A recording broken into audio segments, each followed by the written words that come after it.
एक समय की बात है, स्वर्ग लोक में सबसे बड़ा कौन है। नवग्रहों में ये वाद विवाद छिड़ गया कि हम सब में बड़ा कौन है। जब कोई निर्णय नहीं ले पाए, काफी बहस हुई, तो सभी देवता देवराज इंद्र के पास गए और बोले कि हे देवराज, आपको निर्णय करना होगा कि हम सब में सबसे बड़ा कौन है। देवताओं का प्रश्न सुनकर इंद्र महाराज उलझन में पड़ गए। सोचा कि किसे बड़ा बताऊं, किसे छोटा बताऊं। जिसे छोटा बता दूंगा वही नाराज हो जाएगा। कोई निर्णय नहीं कर पाए।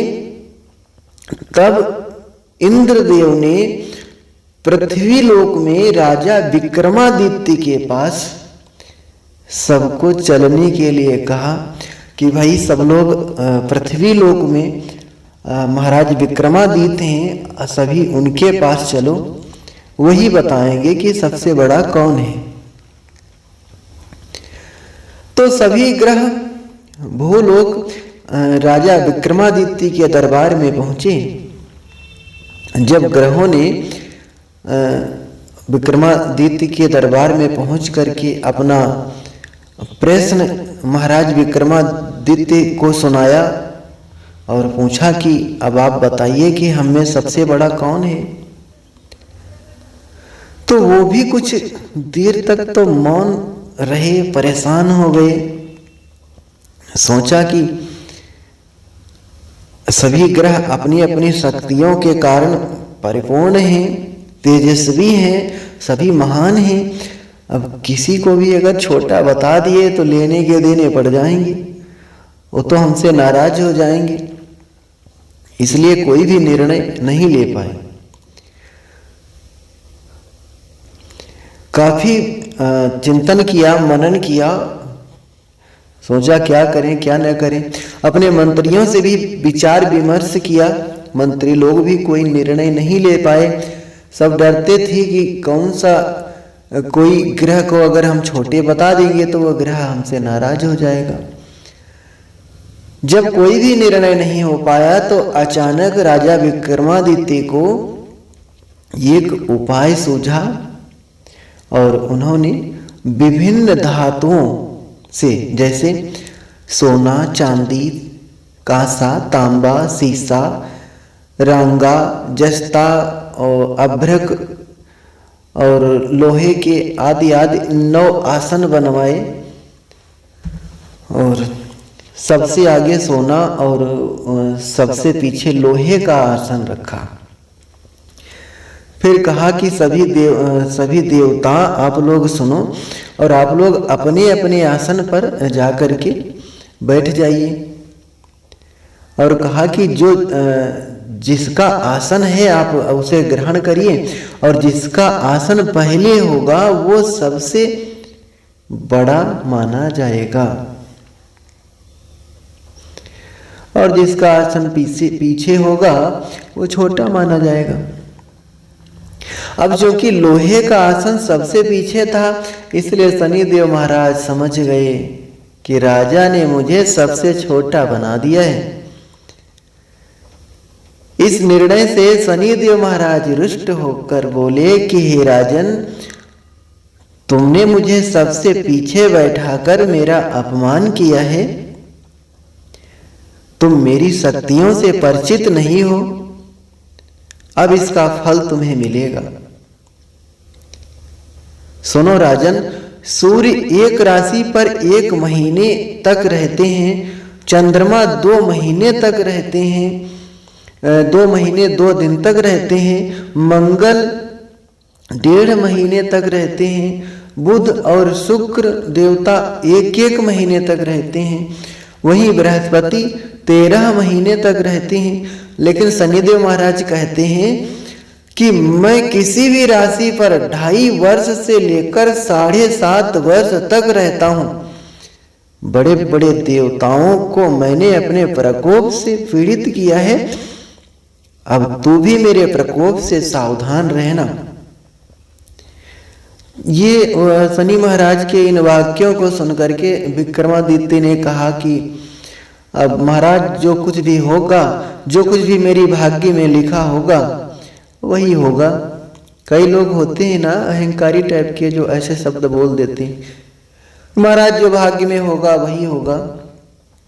ऐसा नहीं है मेरे भाई, भाग्य में जो होता है वो तो होता ही है, लेकिन भाग्य हमारा बदल सकता है। अगर हम अच्छे कर्म करते हैं तो हमारी भाग्य की लकीरें हमारे कर्मानुसार बदल जाती हैं। अगर कोई बड़ी घटना होती है, अगर हम अच्छे कर्म करते हैं तो वो बड़ी घटना छोटी हो जाती है।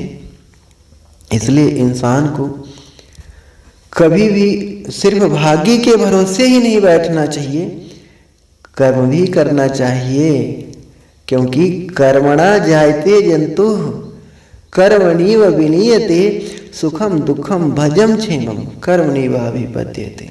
अच्छे कर्म करो। ये वाक्य महाराज विक्रमादित्य ने कहे। शनि महाराज रुष्ट हो गए और अन्य जो देवता थे वो तो प्रसन्न होके चले गए, परंतु शनि देव बड़े क्रोध के साथ वहां से विदा हुए। कुछ समय बाद जब राजा विक्रमादित्य पर 7.5 की दशा आई तो शनिदेव ने घोड़े के व्यापारी का रूप धारण किया और बहुत से घोड़ों के साथ विक्रमादित्य की नगरी पहुंचे। राजा विक्रमादित्य उन घोड़ों को देखकर एक अच्छे से घोड़े को अपनी सवारी के लिए चुनकर उस पर सवार हुए, और जैसे ही उस घोड़े पर सवार हुए तो वो घोड़ा बिजली की गति से तीव्र दौड़ पड़ा और दौड़ता दौड़ता राजा विक्रमादित्य को एक जंगल में ले जा करके भटका दिया। फिर वहां राजा को गिराकर और वो घोड़ा तो गायब हो गया। अब महाराज विक्रमादित्य अपने नगर लौटने के लिए जंगल में भटकने लगे, पर उन्हें कोई भी रास्ता नहीं मिला। महाराज विक्रमादित्य भूख प्यास से व्याकुल हो उठे। कहीं भी जब कुछ खाने पीने को नहीं मिला, घनघोर जंगल एकांत वन में परेशान हो गए। बहुत घूमने पर उन्हें एक चरवाहा गाय जानवर आदि चराने वाला मिल गया। तो राजा ने उससे पानी मांगा कि अगर तुम्हारे पास भाई कुछ पानी हो तो हमें पिला दो, मुझे बहुत जोर की प्यास लगी है। तो उस चरवाहे ने महाराज विक्रमादित्य को पानी दिया। महाराज विक्रमादित्य ने अपनी प्यास बुझाई और उस चरवाहे को अपनी अंगूठी देकर और उससे पूछा कि भाई हम इस जंगल से बाहर जाना चाहते हैं, अगर तुम्हें कोई मार्ग पता हो बाहर जाने का, अगर तुम्हें रास्ता पता हो तो हमें बताने की कृपा करो। उस चरवाहे ने जंगल से बाहर निकलने का रास्ता बताया।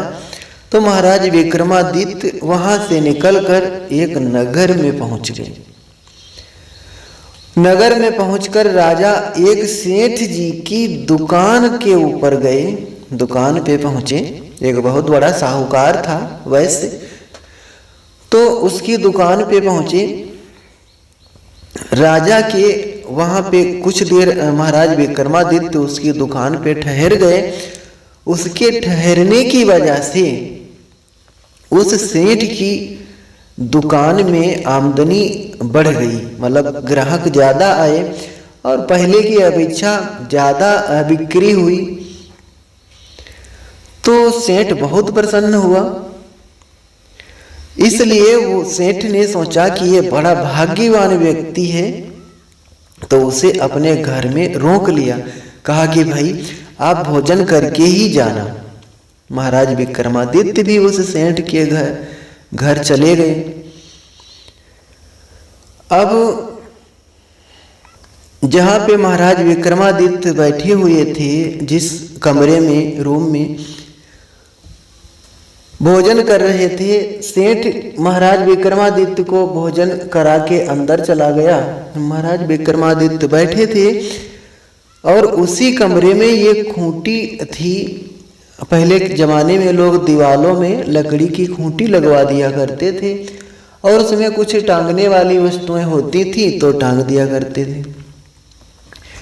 तो उस खूंटी में एक हार टंगा हुआ था और उस हार को महाराज विक्रमादित्य देख ही रहे थे कि बहुत बड़ी घटना घटी। महाराज विक्रमादित्य के देखते देखते वो खूंटी हार को निगल गई। महाराज विक्रमादित्य बहुत अचंभित रहे कि मैं देखता रहा और ये खूंटी हार को निगल गई। तब तक वो सेठ भी वापिस आया। सेठ ने जब हार को नहीं देखा तो उसे शंका हुई कि मेरे हार को इसी ने चोरी कर लिया है। पूछा, महाराज ने बहुत सफाई दी लेकिन सेठ नहीं माना। कहा कि अपने नौकरों से कहा कि इस परदेसी को पकड़ लो और रस्सियों से बांधकर जो हमारे नगर के राजा हैं उनके पास ले चलो।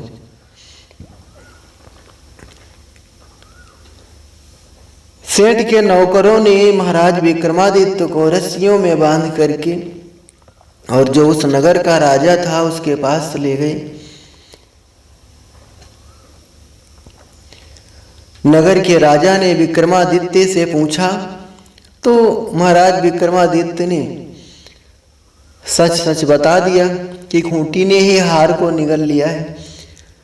इस पर वो नगर का राजा बहुत क्रोधित हुआ कि कभी ऐसा भी हो सकता है कि खूंटी हार को निगल जाए, तो झूठ बोलता है, तूने ही चोरी की है। और उस राजा ने महाराज विक्रमादित्य को चोरी करने के अपराध में दंड दिया और अपने सेवकों से कहा कि इसके हाथ पैर काट दो, इसने बहुत बड़ा अपराध किया है। जिस सेठ ने इसको भोजन कराया उसी का इसने हार चुरा लिया है, इसलिए इसने विश्वासघात किया है। इसके हाथ पैर काट के इसे रोड पे छोड़ दो। तो सैनिकों ने राजा विक्रमादित्य को ले जा करके और उसके हाथ पैर काट दिए और सड़क पे छोड़ दिया। अब महाराज विक्रमादित्य बेचारे बहुत दुखी हुए, तड़प रहे थे। काफी दिन व्यतीत हुए, कष्ट भोगते हुए। एक दिन एक तेली जो तेल निकालते, पहले जमाने में तेली लोग होते थे, उनके कोल्हू हुआ करता था, वो लोग उससे तेल निकालते थे। तो एक तेल निकालने वाला तेली महाराज विक्रमादित्य को उठा करके अपने घर ले गया और सारे शरीर में उनके तेल लगाया। धीरे धीरे उनके घाव ठीक हुए। फिर महाराज विक्रमादित्य को अपने कोल्हू के ऊपर बिठा दिया।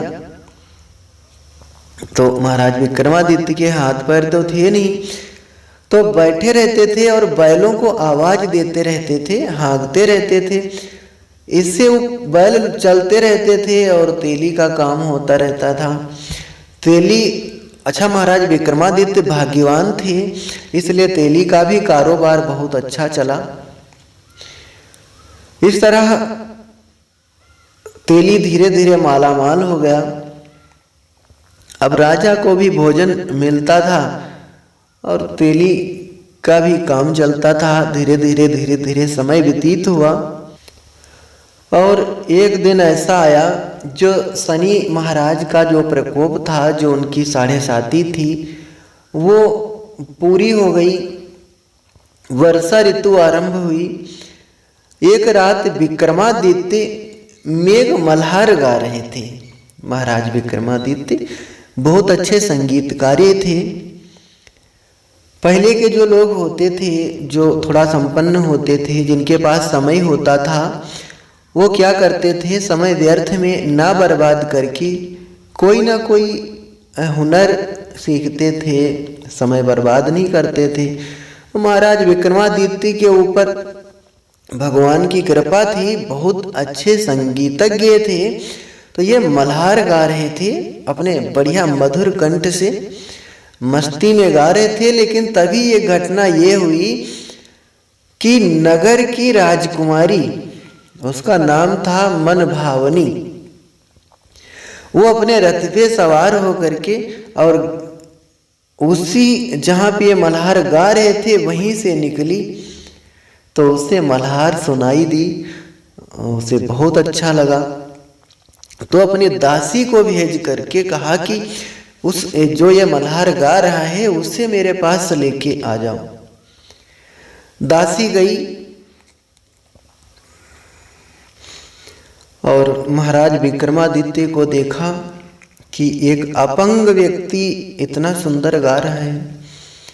तो लौट कर आई और अपनी रानी मतलब राजकुमारी को, अपनी महारानी को पूरा वृत्तांत सुनाया। लेकिन राजकुमारी उसके मल्हारों पे मोहित हो चुकी थी। उसने कहा कि अब जैसा भी है, कुछ भी हो, वो अपंग है या जैसा भी है, मैं विवाह करूंगी तो उसी से करूंगी। घर आई, अपने माता पिता को राजकुमारी ने बताया। तो माता पिता भी परेशान हो गए कि क्या करें। माता पिता ने उसे बहुत समझाया, पर राजकुमारी ने अपनी जिद नहीं छोड़ी। कहा कि अगर मेरा उस गाने वाले से विवाह नहीं हुआ तो मैं अपने प्राण त्याग दूंगी। आखिरकार राजा रानी को विवश होकर अपंग विक्रमादित्य से राजकुमारी का विवाह करना ही पड़ा। विवाह के बाद राजा विक्रमादित्य और राजकुमारी तेली के ही घर में रहने लगे।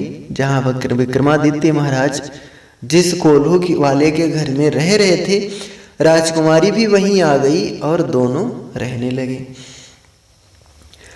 उसी रात स्वप्न में शनिदेव ने महाराज विक्रमादित्य से कहा कि कहो राजन, तुमने मेरा प्रकोप देख लिया, मैंने तुम्हें अपने अपमान का दंड दिया है। राजा ने शनिदेव महाराज से क्षमा मांगा और कहा कि हे महाराज, हे शनिदेव महाराज, आपने जितना दुख मुझे दिया है, अब अगर आपकी किसी के ऊपर 7.5 हो या ढैया हो या आपका प्रकोप हो तो आपसे मेरा अनुरोध है, मेरी प्रार्थना है कि इतना कष्ट अब किसी अन्य को मत देना। महाराज, मैंने तो झेल लिया, अन्य प्राणी तो प्राण ही छोड़ बैठेंगे, इसलिए मेरी आपसे प्रार्थना है कि भविष्य में इतना कष्ट आप किसी को भी ना दें। शनिदेव महाराज ने कहा कि राजन, मैं तुम्हारी प्रार्थना स्वीकार करता हूँ। जो अच्छे कर्म करेंगे मैं उनका कभी बुरा नहीं करूँगा। जो कोई स्त्री पुरुष मेरी पूजा करेगा, मेरी कथा सुनेगा, जो नित्य ही मेरा ध्यान करेगा, भूखों को भोजन कराएगा, चींटियों को आटा देगा, आदि आदि जो शुभ कर्म करेगा, वह सभी प्रकार के कष्टों से मुक्त होता रहेगा तथा उसके सब मनोरथ भी पूर्ण होंगे। ये कहकर शनिदेव महाराज अंतर्ध्यान हो गए। प्रातःकाल राजा विक्रमादित्य की नींद खुली तो अपने हाथ पैर भी उन्होंने देखा कि सब पहले के जैसे अच्छे हो गए हैं। बहुत खुश हुए। उन्होंने मन ही मन शनिदेव महाराज को प्रणाम किया और धन्यवाद दिया।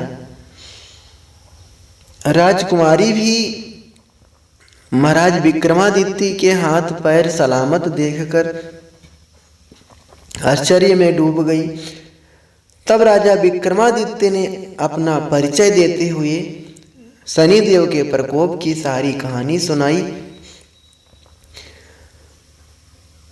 इधर सेठ को जब इस बात का पता चला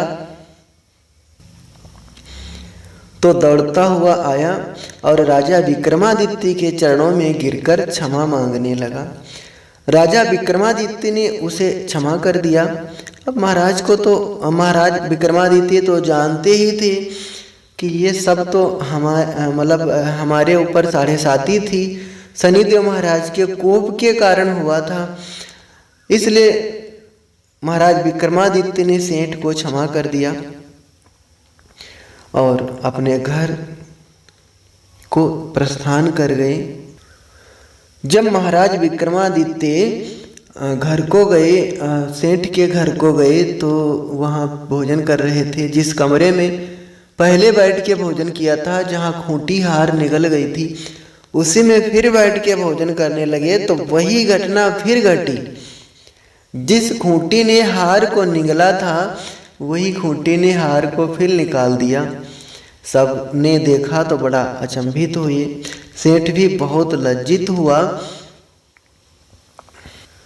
और अपनी पुत्री का विवाह महाराज विक्रमादित्य के साथ में कर दिया। बहुत से स्वर्ण आभूषण धन आदि दहेज में दिया और महाराज विक्रमादित्य को उनकी नगरी के लिए विदा किया।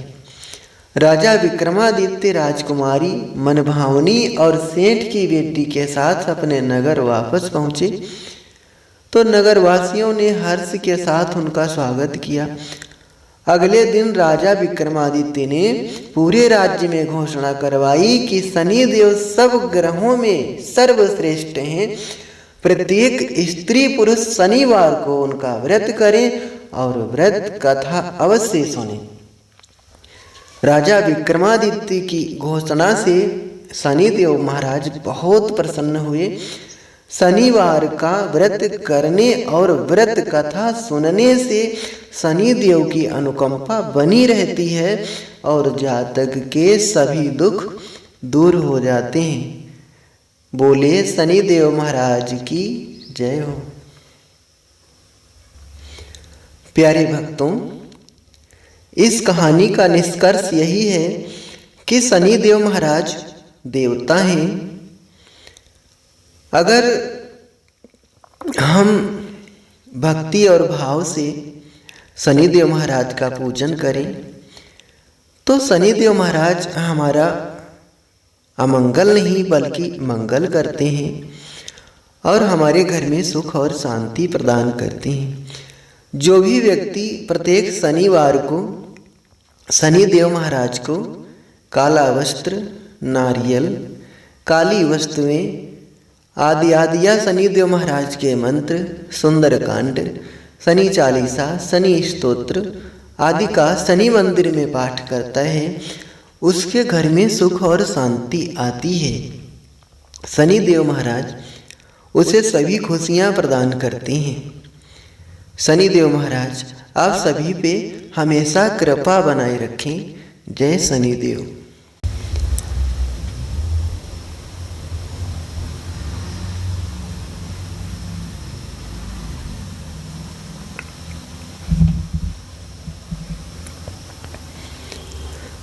जय श्री शनिदेव। प्यारे भक्तों,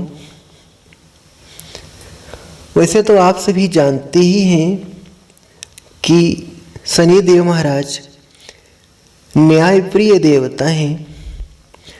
हमारे कर्मों का फल देने का पूरा कार्यभार शनिदेव महाराज पर ही निर्भर है। लेकिन कई लोग शनिदेव को एक बुरे देवता के रूप में देखते हैं, जो गलत है।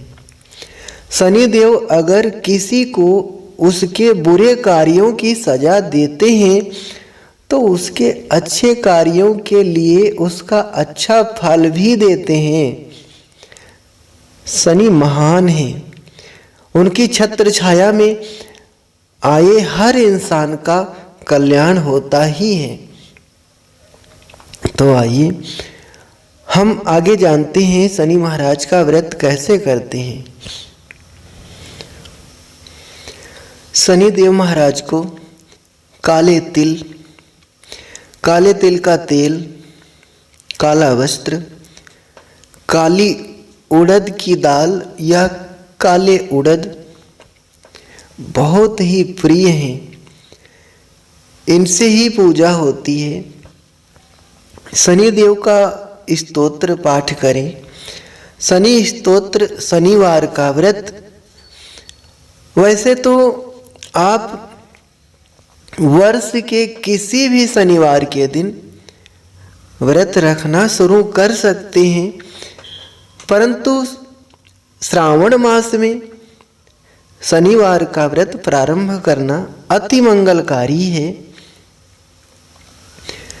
इस व्रत का पालन करने वाले को शनिवार के दिन प्रातःकाल ब्रह्म मुहूर्त में जग जाना चाहिए। तत्पश्चात स्नान करके शनिदेव की प्रतिमा की विधि विधान के साथ पूजा करें।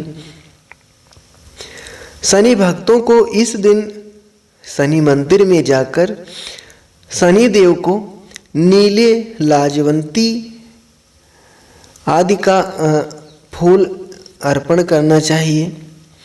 तिल, तेल, गुड़ अर्पण करना चाहिए। शनिदेव के नाम से दीपोत्सर्ग करना चाहिए, दीप दान करना चाहिए। शनिवार के दिन शनिदेव की पूजा के पश्चात उनसे अपने अपराधों एवं जाने अनजाने जो भी आपसे पाप कर्म हुआ हो उसके लिए क्षमा याचना करनी चाहिए। शनि महाराज की पूजा के पश्चात राहु और केतु की पूजा भी करनी चाहिए। इस दिन शनि भक्तों को पीपल में जल देना चाहिए और पीपल में सूत्र बांधकर 7 बार परिक्रमा करनी चाहिए। शनिवार के दिन भक्तों को शनि महाराज के नाम से व्रत रखना चाहिए और सारा दिन उनके स्तोत्रों या मंत्रों का जाप करना चाहिए।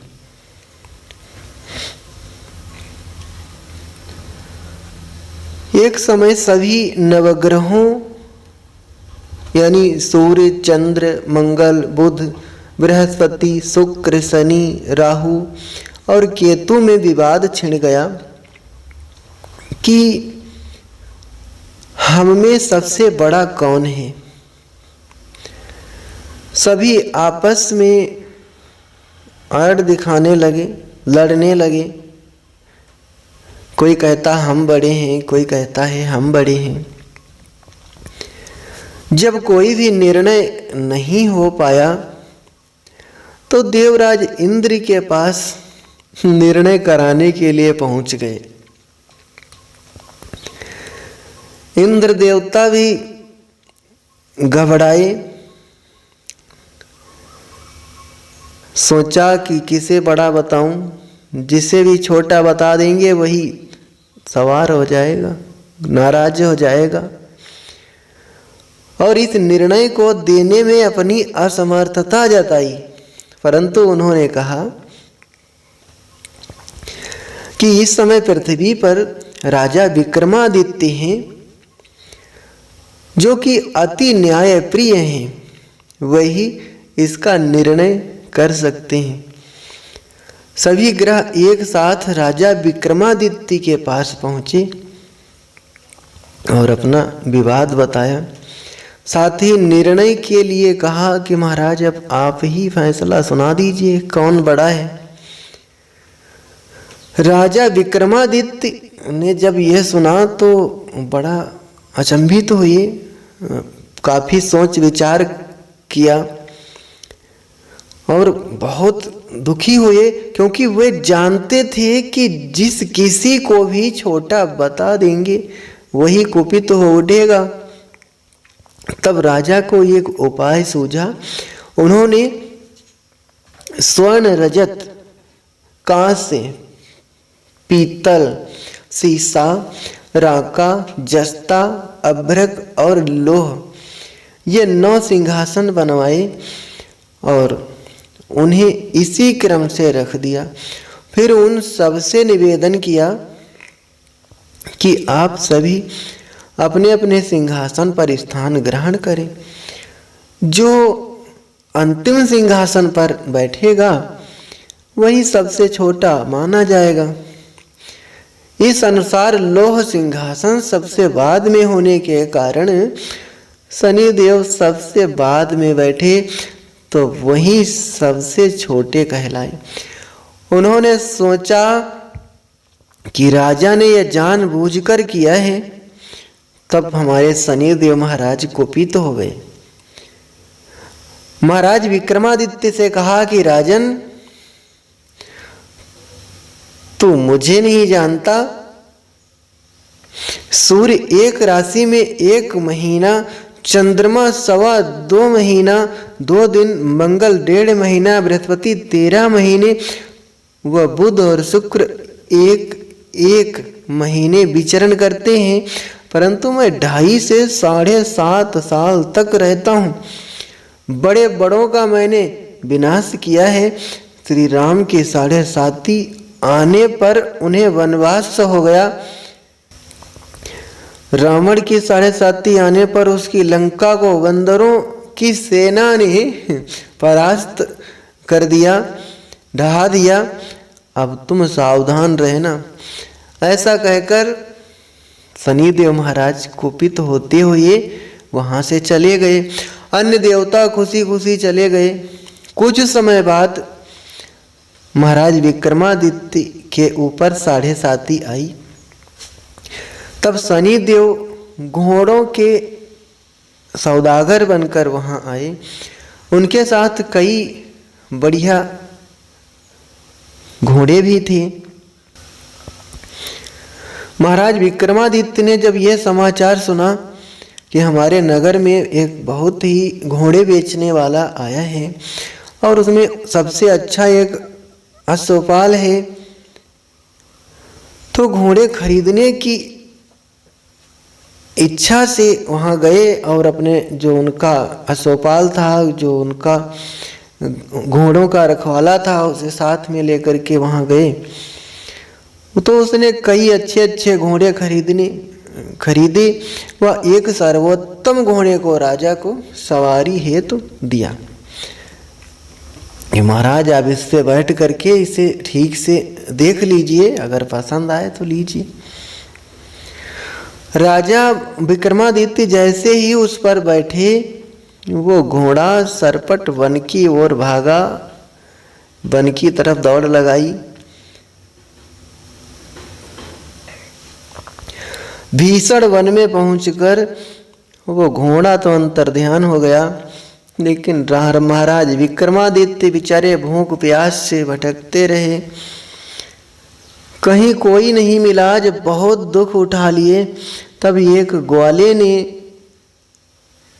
उसे महाराज विक्रमादित्य को पानी पिलाया। तो महाराज विक्रमादित्य प्रसन्न हो गए और उस ग्वाले को अपनी अंगूठी दी। वो अंगूठी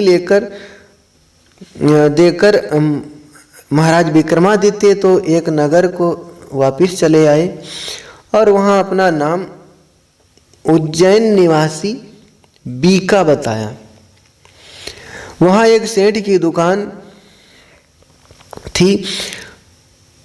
उस सेठ ने जल आदि दिया।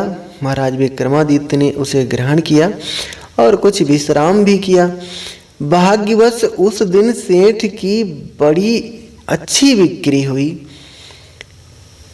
सेठ खुश हुआ, सोचा कि यह बड़ा भाग्यवान व्यक्ति लग रहा है, इसके आने से यहाँ बहुत चमत्कार हुए हैं, तो क्यों ना इसे अपने घर लेके चलूं। तो भोजन के लिए महाराज विक्रमादित्य को आमंत्रित किया,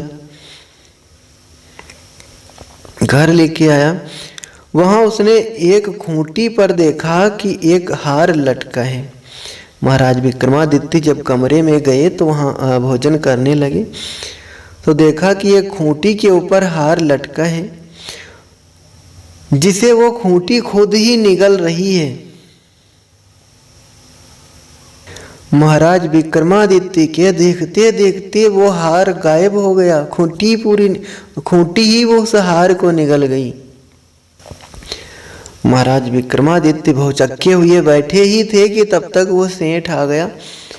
जब उसने खूंटी के ऊपर हार को नहीं देखा तो समझ लिया कि इसी ने इस हार की चोरी की है। उस सेठ ने, जो उस नगर का राजा था, उसके पास खबर भिजवा दी कि मैं इस परदेसी ने मेरे खूंटी में टंगा हुआ हार जो था उसकी चोरी की है। राजा ने महाराज विक्रमादित्य को पकड़वा लिया, बंदी बना लिया और अपने सेवकों को आदेश दिया कि इसके हाथ पैर काट दिए जाएं। महाराज विक्रमादित्य के हाथ पैर कट गए, उनको नगर के बाहर फेंकवा दिया गया। वहां एक तेली घूमता हुआ आ रहा था, उसने देख लिया तो महाराज विक्रमादित्य को उठा करके अपने घर ले आया। महाराज विक्रमादित्य थोड़ा ठीक हुए तो तेली का जो काम था तेल निकालना, उसमें हाथ बटाने लगे। जब तेली तेल निकालता था तो महाराज विक्रमादित्य उसके बैलों को हाँकते थे। हाथ पैर तो थे नहीं, तो जुबान से बैलों को आवाज दिया करते थे।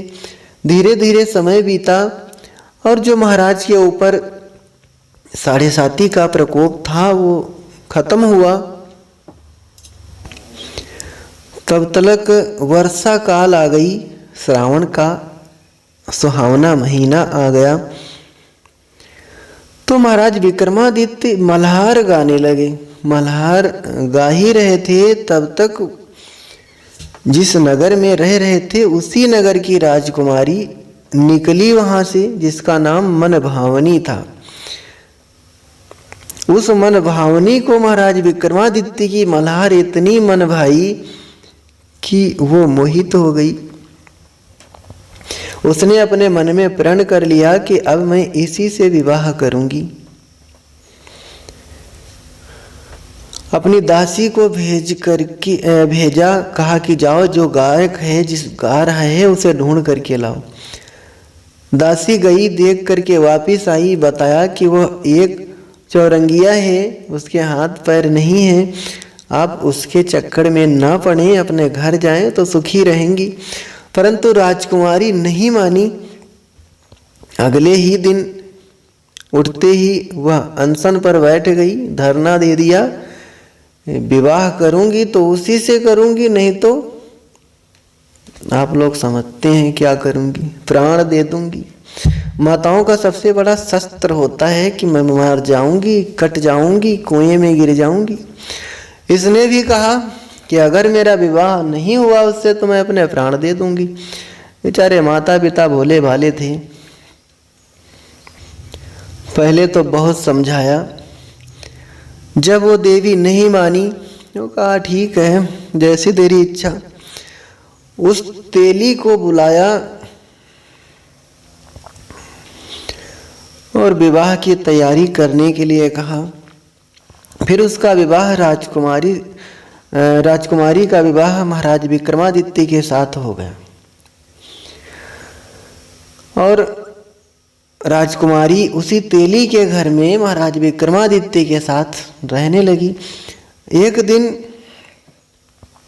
सोते हुए स्वप्न में शनिदेव महाराज ने राजा विक्रमादित्य से कहा कि राजन, देखा तुमने मुझे छोटा बता दिया था, कितना दुख झेला है तुमने।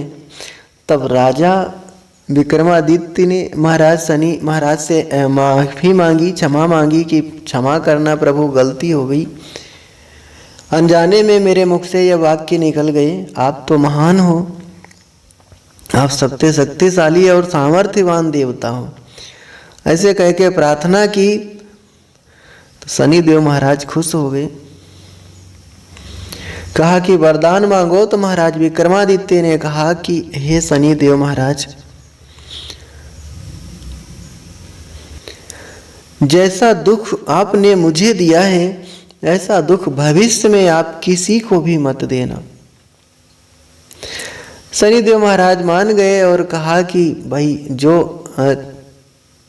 तुम्हारी इच्छा है वही पूरी होगी, और जो मेरी कथा और व्रत को करेगा उसे मेरी महादशा भी नहीं सताएगी। कोई मेरी 7.5 भी होगी तब भी उसे कोई कष्ट नहीं होंगे। जो नित्य मेरा ध्यान करेगा और चींटियों को आटा डालेगा उसके सारे मनोरथ पूर्ण होंगे। साथ ही राजा को हाथ पैर भी वापस कर दिए हमारे शनिदेव महाराज ने। प्रातःकाल जब महाराज विक्रमादित्य ये स्वप्न देख रहे थे, लेकिन जब दूसरे दिन उनकी आंख खोली तो अपने हाथ पैर देखे तो बड़ा प्रसन्न हुए। राजकुमारी ने भी देखा तो खुशी में झूम उठी। जिसके पति देव अपंग हों, अगर वो पत्नी अपने पति को शुद्ध बुद्ध देखे तो उसकी खुशी का तो क्या ठिकाना। राजकुमारी भी खुश हो गई और महाराज विक्रमादित्य भी प्रसन्न हुए। तब महाराज विक्रमादित्य जो अपना नाम छुपा करके उस तेली के घर में रह रहे थे, उन्होंने बताया कि मेरा नाम बीका नहीं है, मैं उज्जैन का राजा हूँ, मेरा नाम विक्रमादित्य है।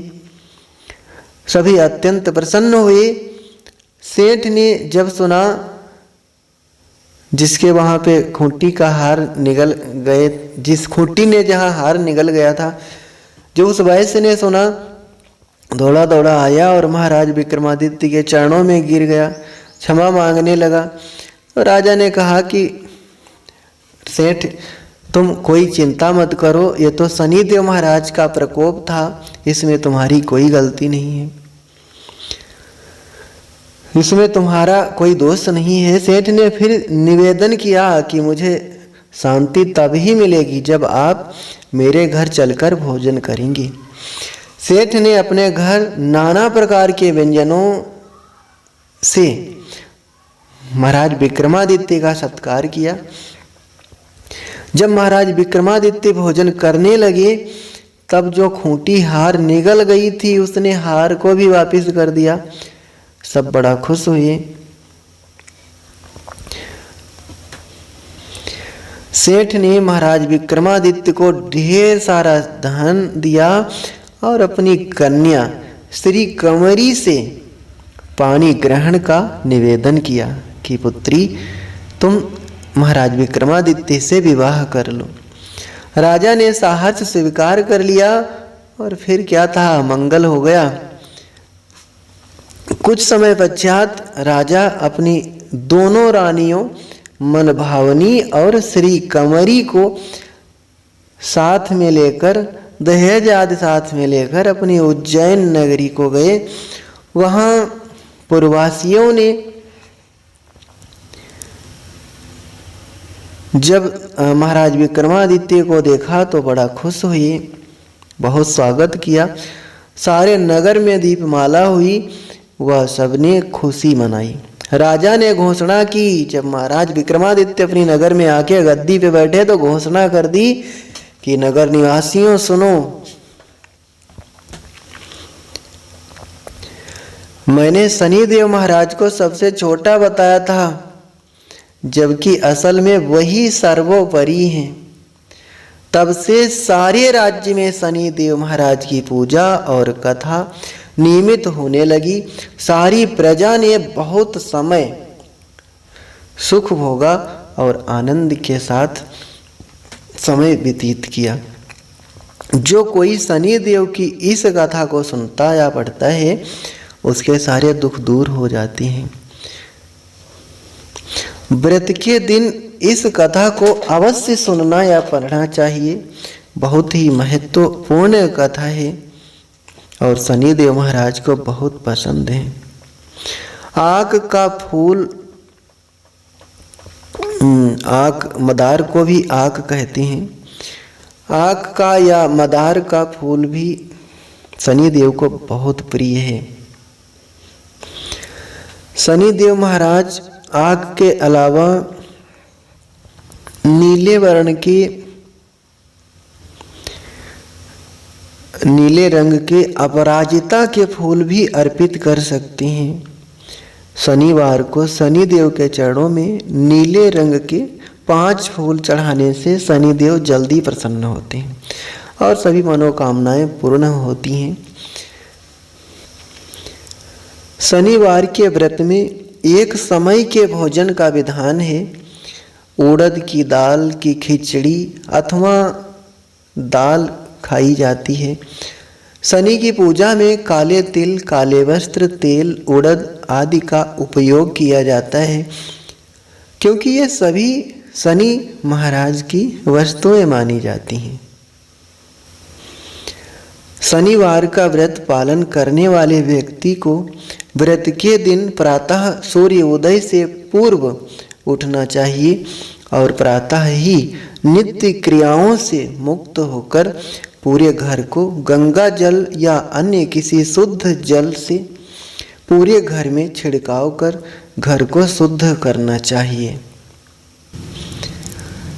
इसी तरह 7 शनिवार तक व्रत करते हुए शनि के प्रकोप से सुरक्षा के लिए शनि मंत्र की समिधाओं में राहु की कुदृष्टि से सुरक्षा के लिए दुर्वा की समिधा में केतु से सुरक्षा के लिए केतु मंत्र में कोसा की समिधा में कृष्ण जौ काले तिल से 108 आहुति प्रत्येक के लिए देनी चाहिए। जो भी व्यक्ति शनिवार के दिन सूर्य उदय के बाद पीपल की पूजा करने, जल अर्पित करते हुए तेल का दीपक जलाता है, शनि देव की उस पे हमेशा कृपा बनी रहती है। पीपल के पेड़ की पूजा से शनि देव जल्द ही प्रसन्न होते हैं। शनिवार के दिन शनि देव की पूजा करनी चाहिए। शनि देव की कृपा पाने और कुंडली से 7.5 का प्रभाव कम करने के लिए शनि देव मंत्रों और चालीसा का पाठ करना चाहिए। शनिवार वाले दिन मसूर की दाल का परहेज करना चाहिए, क्योंकि मसूर की दाल लाल होती है, वो मंगल देवता को प्रिय होती है और शनि देवता को काली बैंगनी वस्तुएं प्रिय होती हैं। इसलिए हो सके तो मसूर की दाल का परहेज करें। शनि महाराज के व्रत में आप चाय पी सकते हैं। जो लोग व्रत शनिदेव महाराज का व्रत रखते हैं वो किसी भी प्रकार का नशा ना करें, मांस, मदिरा, तामसिक वस्तुओं का भी सेवन ना करें। जब व्रत कर रहे हों तो स्नान के बाद एवं शनि देव की पूजा का संकल्प भी लेना चाहिए। स्नान के बाद पीपल के पेड़ को पवित्र जल अर्पित करना चाहिए। व्रत वाले दिन व्यक्ति को मन, वचन और कर्म से भी शुद्ध होना चाहिए। मन से भी किसी भी प्रकार का पाप न करें। माताएं भी शनिदेव महाराज की पूजा कर सकती हैं। अगर वो शनि से पीड़ित हैं, अगर उनकी कुंडली में शनि की महादशा है तो शनि देव महाराज की आराधना कर सकती हैं। शनि महाराज की कृपा पाने के लिए माताएं शनि मंदिर में शनि चालीसा का पाठ करें। माताओं के लिए ये सबसे सरल उपाय है और उत्तम भी है, फलदायी भी है और माताओं के लिए सबसे अच्छा माना जाता है। शनि चालीसा का पाठ करें, शनि स्तोत्र का पाठ करें, सुंदर कांड का पाठ करें तो शनि देव जल्दी कृपा करते हैं। शनिवार के दिन ऐसा लेख मिला है कि लोहे का कोई भी सामान हो सके तो ना खरीदें। शनिवार के दिन शनि देव को सरसों का तेल चढ़ाने की परंपरा है। शनिवार के दिन उड़द की दाल का दान करना उत्तम होता है, लेकिन इस दिन इसे खरीदना अशुभ माना जाता है। शनिवार के दिन कोयला खरीदना भी अच्छा नहीं माना जाता है। कोई भी काली वस्तुएं अगर हो सके तो ना खरीदें, अच्छा होता है। शनि देव के मंदिर में तिल का तेल, काली उड़द की दाल, काली वस्तुएं, काला तिल और तेल से बने भोजन का प्रसाद चढ़ाएं। पूजा करते समय कथा का श्रवण करना चाहिए। सूर्य अस्त के 2 घंटे बाद ही भोजन करना चाहिए। भोजन में उड़द की दाल से बनी खाद्य सामग्री को पहले भिखारी को देना चाहिए और फिर स्वयं भी ग्रहण करना चाहिए। शास्त्रों के अनुसार शनिदेव महाराज की पूजा सूर्य उदय के पहले और सूर्य अस्त के बाद करना शुभ माना गया है। इस समय पूजा करने से भगवान शनिदेव महाराज भक्तों पर बहुत प्रसन्न होते हैं। शास्त्रों के अनुसार शनि और सूर्य एक दूसरे के विरोधी हैं। एक तरफ जहाँ सूर्य देव विराजित हैं तो वहीं शनि देव पश्चिम दिशा में है। एक तरफ जहाँ सूर्य देव होते हैं उसके विपरीत शनि देव होते हैं। अगर पूरब में सूर्य देव हैं तो फिर शनि देव पश्चिम दिशा में होते हैं। इसलिए जब सूर्य उदय हो रहे हों सुबह, उससे पहले ही पूजा करना अति उत्तम होता है और शाम को सूर्य अस्त के बाद शनि देव महाराज की पूजा करना शुभ माना जाता है। प्यारे भक्तों, आपको बता दें कि शनिवार के दिन अगर आप व्रत करते हैं तो शनि ग्रह का दोष समाप्त हो जाता है और साथ ही साथ आगे भविष्य के प्रकोप से भी बचा जा सकता है। अगर आप शनि ग्रह से ग्रसित हैं तो बाकी व्रतों की भांति ही शनिवार के दिन व्रत रखने से घर में सुख और शांति आती है। इसके अलावा किसी भी प्रकार के रोग से अगर आप पीड़ित हैं तो उससे भी छुटकारा मिलता है। प्यारे भाइयों, ऐसा लेख मिला है कि अगर शनिवार की सुबह सफाई कर्मचारी आपको दिख जाए तो यह भी अत्यंत अशुभ माना जाता है। धार्मिक मान्यता है कि जब सफाई कर्मचारी झाड़ू लगा रहा हो तब आप उन्हें अपनी सामर्थ्य अनुसार कुछ पैसे जरूर दें। ऐसा माना जाता है कि इससे सभी कार्य निर्विघ्न पूरे हो जाते हैं और शनिदेव महाराज आपके ऊपर प्रसन्न हो जाते हैं। इसलिए हो सके तो जो भी सफाई कर्मचारी आपको शनिवार वाले दिन दिखे उसे अपनी सामर्थ्य अनुसार काले वस्त्र, काले चप्पल या कुछ द्रव्य अवश्य दान करें। इससे शनिदेव महाराज खुश होते हैं। शनिदेव महाराज कर्म फलदाता हैं। जिन जातकों पर शनि की कृपा होती है उनके जीवन में कभी सुख की कमी नहीं होती है, हमेशा प्रसन्न रहते हैं। शनिदेव महाराज को नीले रंग के पुष्प बहुत प्रिय होते हैं। कहते हैं कि शनिदेव शीतल पदार्थों को पसंद करते हैं। शनि के अशुभ प्रभाव से मुक्ति पाने वाले भक्तों को कभी भी किसी भी प्रकार का नशीला पदार्थ नहीं लेना चाहिए। जो गर्म वस्तुएं हैं उनका सेवन नहीं करना चाहिए।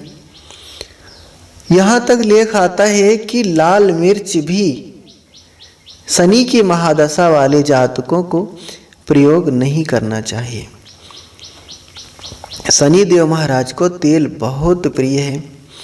शनिदेव महाराज को तेल बहुत अच्छा लगता है, इसलिए अपनी सामर्थ्य अनुसार शनिदेव महाराज को सरसों का तेल अवश्य दान करें। प्यारे भक्तों, शनिवार वाले दिन मसूर की दाल का प्रयोग नहीं करना चाहिए, सेवन नहीं करना चाहिए। लाल मिर्च का भी सेवन नहीं करना चाहिए। सादा दूध भी नहीं सेवन करना चाहिए। दही का भी सेवन नहीं करना चाहिए। मदिरा या शराब का भी सेवन नहीं करना चाहिए। खट्टा की कोई भी खट्टी पदार्थ हो, किसी भी प्रकार का अचार हो, उसका भी सेवन ना करें। ऐसा लेख मिला है कि इन वस्तुओं का सेवन करने से शनिदेव महाराज नाराज होते हैं। शनि महाराज का व्रत किसी भी मास के चंद्र मास के शुक्ल पक्ष के पहले शनिवार को शुरू करना चाहिए और लगातार 11 या 51 शनिवार तक व्रत रहना चाहिए। तत्पश्चात पारण करना चाहिए। शनि दोष वाले व्यक्तियों को स्वास्थ्य संबंधी समस्याओं का सामना करना पड़ सकता है, या व्यापार में नुकसान हो सकता है, या करियर या रिश्तों में असफलता का अनुभव हो सकता है। ग्रहों की स्थिति के आधार पर दुष्प्रभाव व्यक्ति से दूसरे व्यक्ति में भिन्न हो सकते हैं। अब किसी की जन्म पत्री में ग्रह कुछ अन्य भाव में हैं, कुछ किसी के अन्य भाव में हैं, तो कुछ फल में भी दुष्प्रभाव भिन्नता आ सकती है। जो लोग ज्योतिष और राशि फल के जानकार हैं वो इस विषय में अच्छी तरह जानते होंगे। शनि मंदिर में जो क्रोधी पुरुष होते हैं उन्हें नहीं जाना चाहिए, नहीं तो परिणाम भिन्न होता है। शनिदेव मंदिर में जो माताएं बहनें हैं, अगर वो रजस्वला हैं तो ऐसी स्थिति में ना जाएं, नहीं तो परिणाम अच्छा नहीं होता है। जो कामाख्या मंदिर है, जो कामाख्या देवी माता का मंदिर है, वह रजस्वला मंदिर है। उसमें भी माताओं का जाना ऐसी स्थिति में वर्जित है, फिर अन्य मंदिरों में तो जाना ही नहीं चाहिए। कामुक पुरुष को भी शनि मंदिर में नहीं जाना चाहिए, नहीं तो परिणाम में भिन्नता आती है। ज़्यादा बोलने वाले व्यक्ति को भी शनि मंदिर में नहीं जाना चाहिए। प्यारे भक्तों, शनि महाराज के मंदिर में जाके शांति बनाए रखें। जितना हो सके शनि महाराज के मंत्रों का जाप करें। काम और क्रोध से बचें, तभी लाभ होगा, अन्यथा परिणाम अच्छा नहीं होगा। कई भक्त ऐसे भी आते हैं, मैंने मंदिरों में देखा है कि वो नमक दान करते हैं। प्यारे भाइयों, नमक का दान शनिदेव महाराज के लिए ठीक नहीं होता है। नमक का दान करने से जातक पर शनिदेव की 7.5 का प्रकोप हो सकता है, बढ़ सकता है। साथ ही नमक का दान करने से मनुष्य पर कर्ज भी अधिक हो सकता है, इसलिए जहाँ तक हो सके नमक के दान से बचें। ज्योतिष की यह भी मान्यता है, और मैंने मंदिरों में देखा है कि लोग लोहा दान करते हैं। कई लोगों को तो मैंने देखा है कि पुराना लोहा मंदिरों में दान देते हैं या छोड़ के चले जाते हैं। ज्योतिष मान्यता के अनुसार लोहे का दान करने से शनि देव महाराज नाराज हो जाते हैं, घर की सुख शांति छिन जाती है। ऐसा दान देने से भी बचें। नमक का दान शुक्रवार को किया जाता है। खीर और केसर का भी दान शुक्रवार को देना शुभ होता है। शास्त्रों में कहा गया है कि व्यक्ति को अपनी हैसियत के अनुसार दान करना चाहिए। माना जाता है कि दान का फल व्यक्ति को अगले जन्म में मिलता है और दिया हुआ धन कभी असफल नहीं होता। इसलिए प्रत्येक व्यक्ति को अपनी सामर्थ्य अनुसार दान करना चाहिए। शनिवार वाले दिन किसी को भी नमक का दान ना करें। शनिवार के दिन आपको नमक खरीदने से भी बचना चाहिए। यही नहीं, आपको शनिवार के दिन नमक का दान भी नहीं करना चाहिए। मान्यता है कि जो व्यक्ति शनिवार के दिन नमक का दान करता है या जो दान लेता है, वो दोनों ही कर्जदार हो जाते हैं। शनिवार के दिन काले तिल का दान जरूर करना चाहिए। शनिवार के दिन काला कंबल और काले वस्त्र का दान उत्तम माना गया है। मान्यता है कि लोहे का दान करने से शनिदेव बेहद प्रसन्न होते हैं और लोहा शनिदेव को सबसे अधिक प्रिय है। लेकिन पुराना लोहा जो लोग दान करते हैं उनके फल में थोड़ा भिन्नता आती है, इसलिए उससे बचना चाहिए। शनिवार को 7 प्रकार का अनाज दान करना अच्छा माना गया है। वास्तुशास्त्र के अनुसार शाम के समय नमक का दान नहीं करना चाहिए। इससे नकारात्मक ऊर्जा प्रबल हो जाती है, जिससे तरक्की और बरकत में बाधा उत्पन्न होती है। भूखे व्यक्ति को भोजन खिलाना सबसे बड़ा पुण्य माना जाता है, लेकिन वास्तुशास्त्र के अनुसार सूर्यास्त के समय नहीं खिलाना चाहिए और खुद भी नहीं खाना चाहिए, क्योंकि संध्या काले तो संप्राप्ते कर्म चत्वारि वर्जते आहारम मैथुनम निद्राम स्वाध्याये विशेषताः आहारम जायते व्याधिम मैथुनम दुष्ट संसत्रिः निद्राम क्षीयते लक्ष्मी स्वाध्याये विस्मरणम भवेत। शाम के समय 4 कर्मों को तो बिल्कुल नहीं करना चाहिए। आहारम सबसे पहले है, शाम के समय भोजन नहीं करना चाहिए, इसमें घर में बीमारी बढ़ती है। शाम के समय सोना भी नहीं चाहिए। शाम के समय स्त्री पुरुष संग भी नहीं करना चाहिए, इससे घर में दुष्ट प्रवृत्ति की संतान उत्पन्न होती है।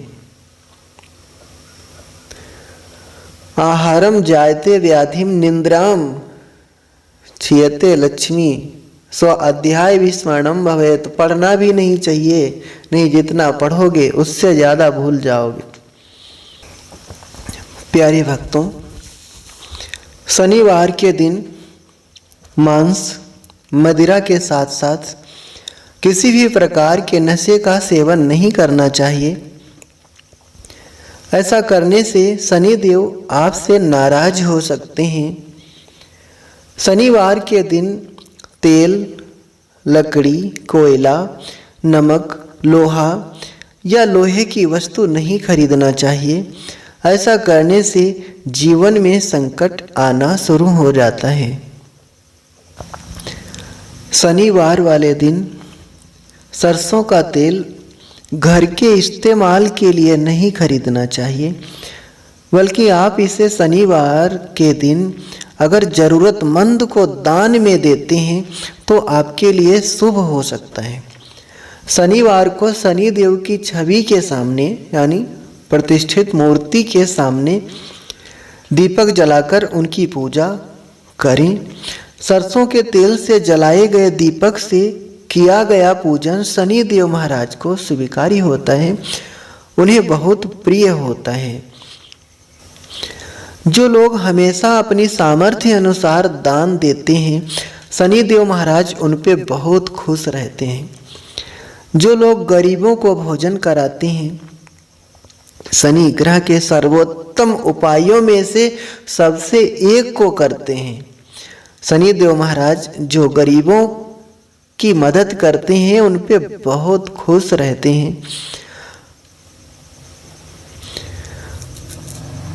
अगर आप अपने जन्मदिन या अन्य खुशी के माहौल पे अगर आप गरीबों को भोजन कराते हैं तो शनि देव महाराज बहुत खुश होते हैं।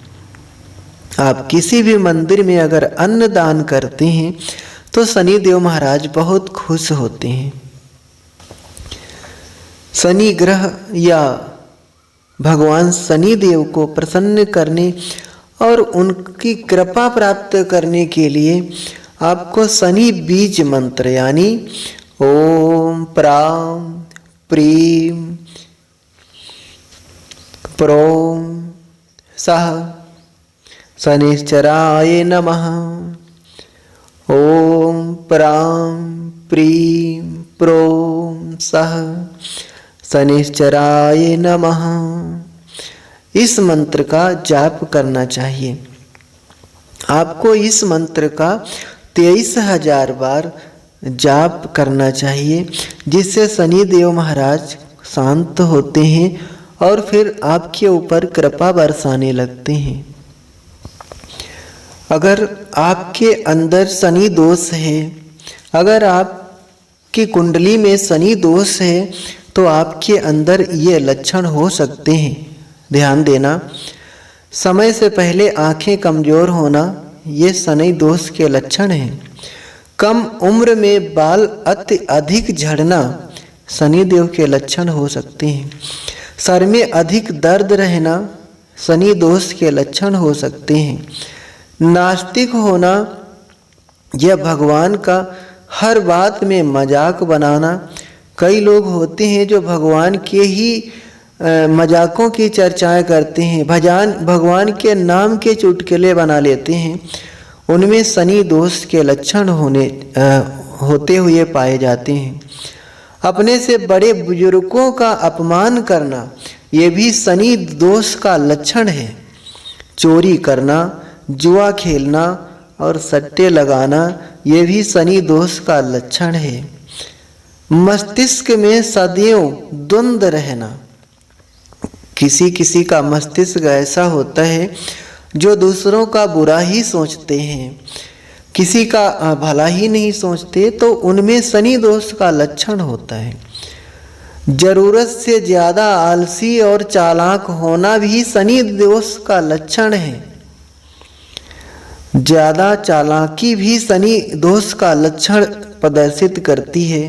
कई लोग इतने होशियार होते हैं कौवे की तरह, जो कुटिल काक एवं सबहि डराही, संतों से भी उन्हें डर लगता है, उनमें शनि दोष का लक्षण होता है। शनि देव महाराज की जो सेवा करते हैं, ज्योतिष शास्त्र के अनुसार जब मंदिर में झाड़ू लगाएं, मंदिर में साफ सफाई करने के लिए जाएं, तो स्नान करके साफ कपड़े पहने, तत्पश्चात ही मंदिर की साफ सफाई करें, क्योंकि रात के समय व्यक्ति का मन और शरीर दोनों ही अशुद्ध होते हैं, इसलिए इस वक्त सफाई करने से दोष लगता है। शनि देव महाराज की सफाई करने से पहले व्यक्ति को चाहिए कि अपने शरीर और मन की भी शुद्धि करके फिर शनि देव महाराज की साफ सफाई में लगे। कहा जाता है कि शनि देव महाराज को सरसों के तेल का दीपक बहुत प्रिय है। अगर आप नियमित रूप से शनि मंदिर में सरसों के तेल का दीपक दान करते हैं तो आपका भाग्य धीरे धीरे बदलता है। साथ ही साथ अगर आप एक लौंग उस दीपक में डालते हैं तो आपकी तरफ धन आकर्षित होता है और आपकी आर्थिक स्थिति मजबूत होती है। वास्तुशास्त्र के अनुसार शाम को 5 से 8 बजे के बीच में दीपदान करना चाहिए।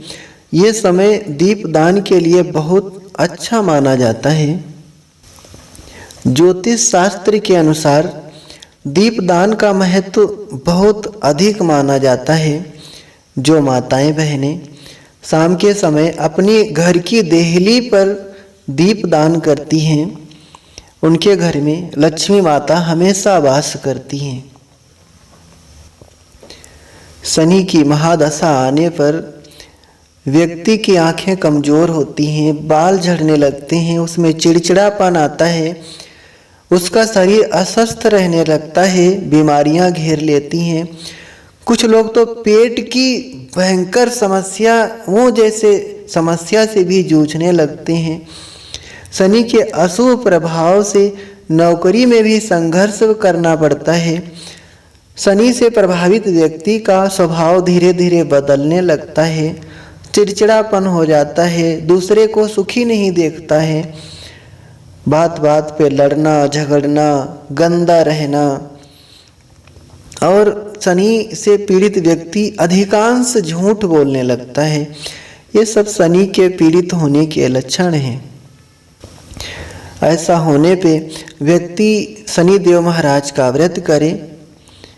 शनिदेव महाराज को प्रसन्न करने के लिए शनिवार के दिन शनि महाराज को उनकी प्रिय वस्तुएं अर्पण करना चाहिए, जैसे काला तिल, सरसों का तेल, काले वस्त्र, गरीब की सेवा, किसी गरीब को भोजन करवाना आदि आदि शनिदेव महाराज को प्रिय होता है। जिन जातकों की कुंडली में शनि दोष रहता है, उन्हें काले कुत्तों को भोजन कराना चाहिए। जो लोग अपने माता पिता या बड़े बुजुर्गों का सम्मान नहीं करते हैं और माताओं को, महिलाओं को बुरा बोलते हैं, बुरी दृष्टि से देखते हैं, शनिदेव महाराज उनसे नाराज रहते हैं।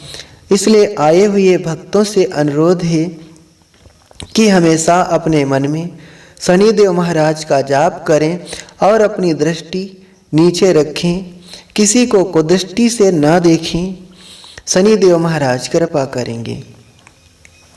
जो लोग अक्सर किसी दूसरे व्यक्ति को छल कपट और बुरी नज़र से धोखा देते हैं, शनिदेव उन पर बुरी दृष्टि डालते हैं और उनके साथ अच्छा नहीं होता है। राशि में कमजोर शनि के साथ जातक को स्वास्थ्य संबंधी समस्याओं का सामना करना पड़ेगा। भारी कर्ज, शत्रुओं का खतरा बना रहेगा और वैवाहिक आदि जीवन में भी विघ्न बाधाएं रहेंगी। जीवन संघर्षों से भरा हुआ रहेगा।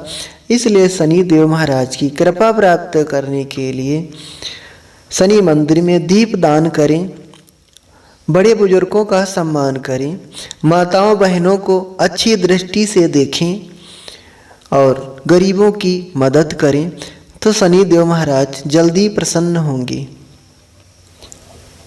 अगर शनि देव ज़्यादा हानि पहुंचा रहे हैं, ज़्यादा आप परेशान हो रहे हैं, तो ऐसे में रूठे हुए शनि देव महाराज को मनाने के लिए सबसे अच्छा उपाय है काले घोड़े की नाल की अंगूठी धारण करो। शनि मंदिर में सरसों का तेल दान करो। चींटियों को आटा खिलाना चाहिए। काली वस्तुओं का दान देना चाहिए। बंदरों को गुड़ और चना खिलाना चाहिए और शनि मंदिर में शनि मंत्र का जाप करना चाहिए, जिससे शनि देव जल्दी प्रसन्न हो जाते हैं। जिन भक्तों के घर में आर्थिक समस्याएं हो रही हैं या नहीं भी हैं, उन्हें चाहिए कि शाम के समय सूर्य अस्त के बाद घर में झाड़ू आदि या नित्य कर्म जैसे कर्म ना करें। इससे लक्ष्मी माता हमारे घर से रूठ करके चली जाती हैं।